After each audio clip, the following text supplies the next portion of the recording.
Election అప్డేట్స్ను అందరికంటే ముందుగానే తెలుసుకోవాలంటే ఈరోజే ఆర్టీవీ లైవ్ యాప్ని మీ మొబైల్లో డౌన్లోడ్ చేసుకోండి.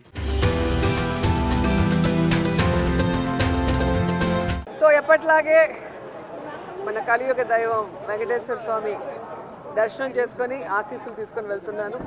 అండ్ ఈరోజు అందరూ కూడా రావటం మీరు అందరూ గమనిస్తున్నారు.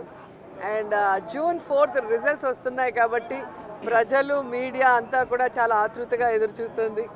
ఎవరికి కావాల్సిన స్టోరీలు వాళ్ళు వండుతున్నారు అనేది మనం గమనిస్తూనే ఉన్నాం. నిన్ననే ఎగ్జిట్ పోల్స్ కూడా రావటం జరిగింది. ఎవరు ఏం ఎగ్జిట్ పోల్స్ ఇచ్చినా ఎక్కడ ఏం డిస్కస్ చేసినా ఫైనల్గా జరిగేది సెకండ్ టైం జగనన్న సీఎం. ఎందుకంటే ఈ రాష్ట్ర ప్రజలు సంక్షేమానికి అభివృద్ధికి పట్టం కట్టడానికి రెడీగా ఉన్నారు కాబట్టే మహిళలు ముసలి వాళ్ళు పెద్ద ఎత్తున రాత్రి 9 అయినా కూడా ఎదురు చూసి ఓటింగ్ వేసి వెళ్ళటం మనం అందరం కూడా గమనించాం. సో మనకి స్వాతంత్రం వచ్చిన తర్వాత ఇంత పెద్ద ఎత్తున సంక్షేమాన్ని అభివృద్ధిని ప్రజల కోసం అందించిన ఏకైక ముఖ్యమంత్రి జగన్మోహన్ రెడ్డి గారు.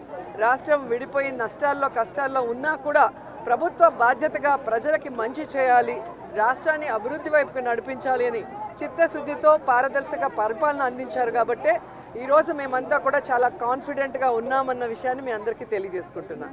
ఈరోజు కూటమి కొత్తగా పెట్టుకున్న కూటమి కాదు, ఆల్రెడీ 2014లో పెట్టుకుంది. అప్పుడైతే కొత్త కాంబినేషన్ కాబట్టి ప్రజలు ఎక్స్పెక్ట్ చేసి ఓట్లు వేశారు. కానీ 2014లో అక్కడ ఇక్కడ 2 చోట్ల కూడా కూటమి అధికారంలోకి వచ్చినా కూడా ఈ రాష్ట్రాన్ని సర్వనాశనం చేసింది. కానీ ఈ రాష్ట్రానికి ఇవ్వాల్సినది ఏమీ ఇవ్వలేదు, ఏమీ అభివృద్ధి చేయలేదు అన్నది ఈ రాష్ట్ర ప్రజలు గమనించారు. కాబట్టే ఈరోజు ఆ కూటమికి క్రేజ్ లేదు అనేది మీకు తెలుసు, మాకు తెలుసు. ఖచ్చితంగా ఈరోజు ప్రజలందరూ కూడా గమనించాల్సిన విషయం, వ్యవస్థలు ఏ విధంగా ఈరోజు చంద్రబాబు నాయుడు చేతిలో వాళ్ళు ఇష్టానుసారం చేస్తున్నారో మనం గమనిస్తున్నాం.